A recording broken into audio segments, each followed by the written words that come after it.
We did. We went and did some sightseeing, and that was the first time I ever rode on the back of a motorcycle.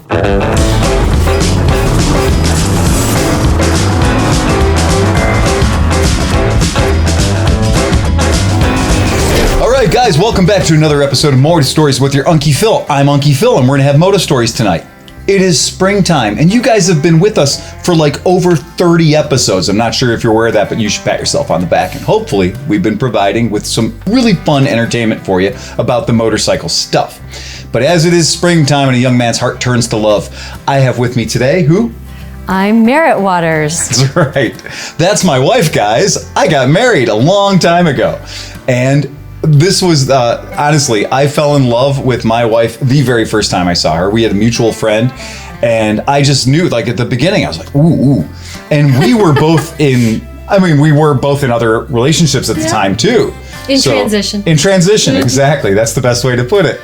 And it was a very funny thing because my life up to that point is just, I had all motorcycles. And I think you might have been the first person I'd ever met that didn't have a motorcycle background.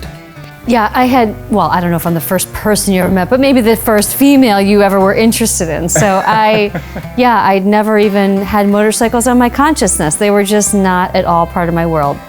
And so for me, that was like, oh my God, there's so many cool things. But what happened was she was going to school, and you were where were you? I was at Rutgers University in New Jersey.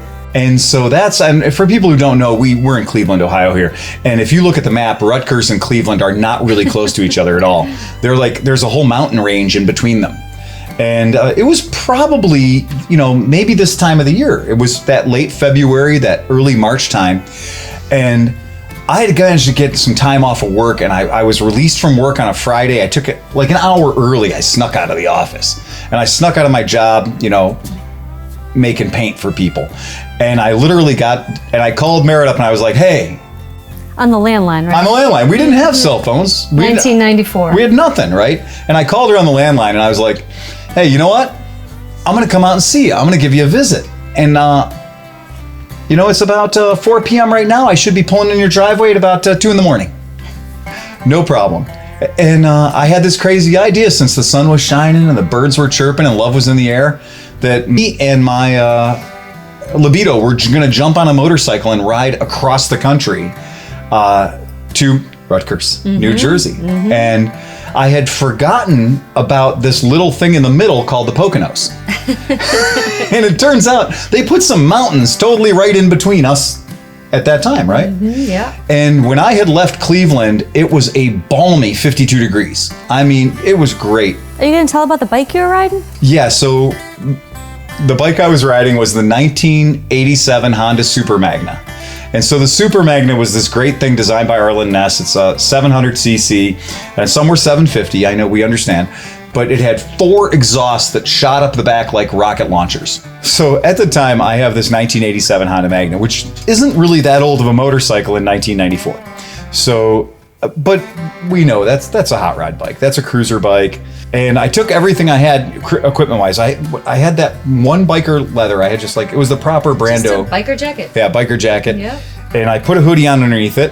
And I figured, 48, 50 degrees in Cleveland, I'm good to go. And I put a pair of long johns under my jeans. And I had my regular gloves on, my gauntlet gloves on. Put on my helmet, and I literally, back then we had to print out I literally grabbed the map and wrote the instructions out to get to your place. Yeah. Which is extremely convoluted. They have these things in Jersey called jug handles. We're not going to get into that, but it drove me insane. But I put this on and I hauled ass. And at about midnight, it was probably midnight. About midnight, I couldn't feel my core. My fist had gone away a long time ago. My knees had gone away a long time ago.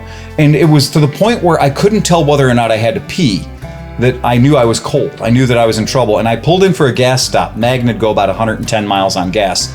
And I pulled into this little tiny gas station that happened to be open at midnight. And I went inside and parked the bike up, and there's frost and snow on the front of the gas tank.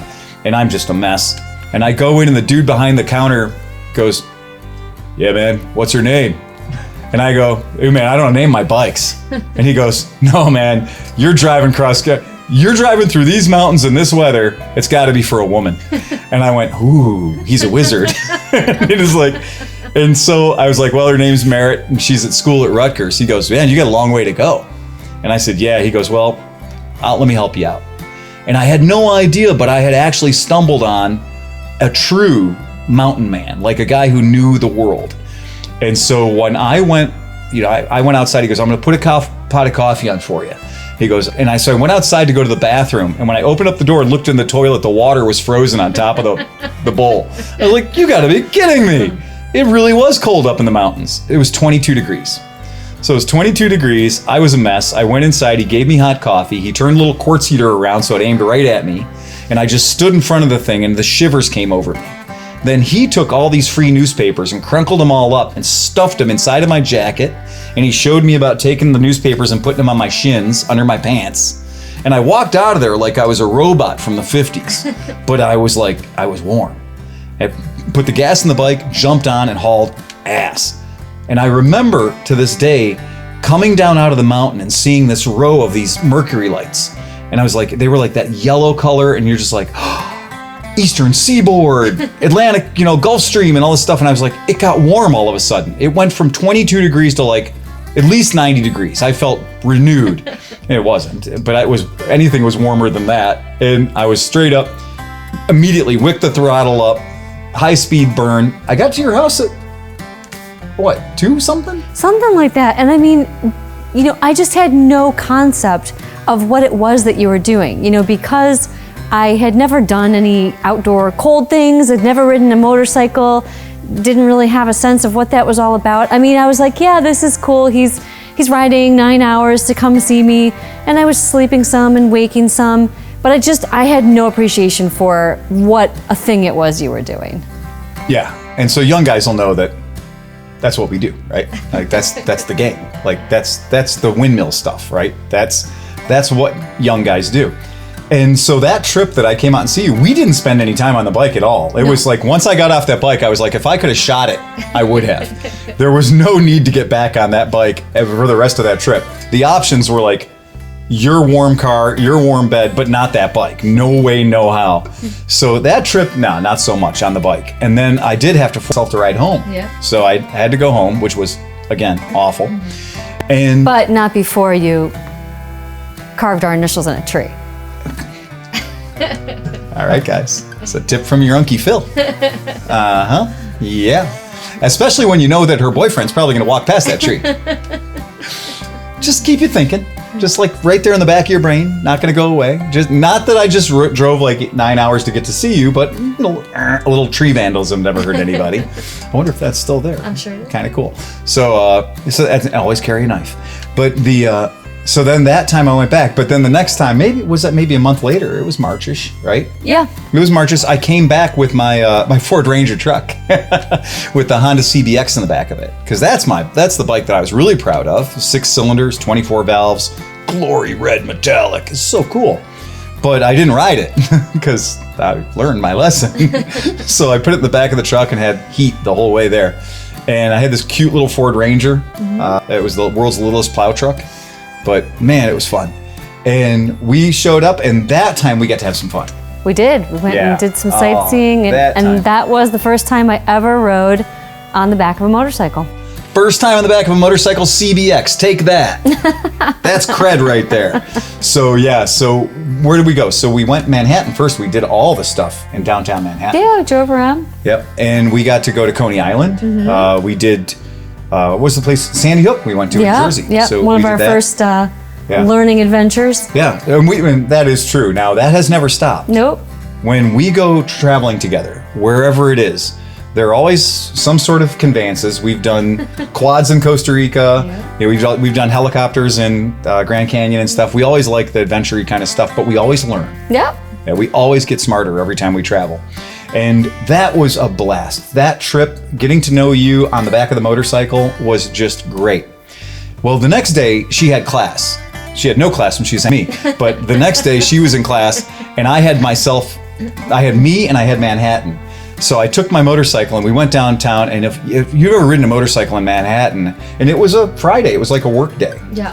and the traffic was snarling. And if you've ever had an air-cooled 6-cylinder motorcycle in bumper-to-bumper gridlock traffic, the valves were making horrible noises. I mean, so I had to cool the bike off, so I pulled into this place that was called the Harley Davidson Cafe. Well, boy, this is going to be great. Harley Davidson's, and I'm on the world's greatest Japanese motorcycle. Beyond a doubt. But I pulled in front, as you do. I pulled up on the sidewalk, as you do. I parked up front, and this guy came out with like all the Harley Davidson flair on. And he came out and he's like, "Hey man, you can't park up here, American motorcycles only."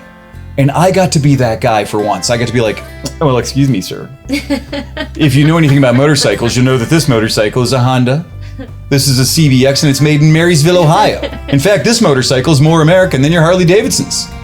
And the guy was like, "No, you're still not allowed to park here because it's not Harley Davidson." And the sign up front says Harley Davidson. So I went into the restaurant and I ordered my food and whatever. And the guy was still giving me shit about it. And I was basically doing what I do, which is kind of like, "Oh, go fuck your hat. I don't want to talk to you about that." And so I get up to go to the bathroom and I run into this guy that looks like Mickey Rourke. And it was Mickey Rourke. And turns out he was a partner in this restaurant somehow. And like, it was like Mickey Rourke, Billy Idol, and some actual restaurateur who was taking Mickey Rourke and Billy Idol's money. And they had created this restaurant or restaurant chain. And I was like, "Yeah." And he goes, "Is that your Honda out front?" And I said, "It is." And he goes, "Oh, that's really cool. That's a CBX. Those things are amazing." And I was like, "Yeah, thanks, man." And I looked at that guy, the pencil neck over there and all the Harley garb. And I was like, "Yeah, fuck you, man. This guy says it's cool. And this guy used to be an actor." And then he was in Iron Man 2 or something. But anyway, so it was fun. It was a good time. I got to have some food. And then my second thing I got to do is I got somebody at 3-Card Monte, which I have been working on that for about 10 years. And so I went to New York City and I just drove around side streets until I found somebody doing a 3-Card Monte setup. And I was like, okay, watched it, got the timing right, went in. I won $180. I got in with 20 and I walked out with 200. So I was very happy. But of course, then they pulled the cops are coming, and fucked off because I beat them. So I was so proud. When I got back to you, I was the happiest guy I'd ever been. It was great. So that was fantastic. And yeah, we got to ride around on the CBX and see all the cool stuff. And the weather was gorgeous. And that's a motorcycle romance, guys. That's what you want to have happen. It doesn't have to be Manhattan. It doesn't have to be New York City. It can be anywhere you want it to be, but it was the right combination. And the fact that she'd never been on the back of a bike before, it was so cool to kind of have that going in the relationship. So, it was definitely a theme of things to come with motorcycling being a part of our relationship the entire time, and other chapters, which maybe we'll talk about in other Moto Stories. Now, but to add, all the people outside are watching. They want to know one thing: did it work? The motorcycle? Yeah.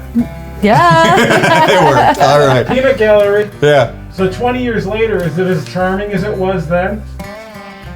Yeah, it's just so different. It isn't the same at all, but it's just as exciting. What did you say the first time you saw me do a wheelie on the H2? I said, "That's really sexy." So with that, that's another Moto Stories with your Unkie Phil and Aunt Meredith, apparently. So there you go. Remember, you guys, we drop these all the time. So Steve's been doing a great job. Fernando's making us look great. You guys, we want you to love these things, but we also want you to comment on them. So give us some feedbacks. Get down there and have an opinion, because we like that. Tell us how you met your lady. Tell us how motorcycles played in your romance, because I know if you're out there riding motorcycles, that's a sexy thing, and that has had some results. So, how many kids do you got named after cycle parts? I want to know. I'm curious. So check us out next time on Moto Stories with Unkie Phil. You can reach us at motostorieswithunkyphil@gmail.com. Thanks, I got that right this time. And we'll catch you next time.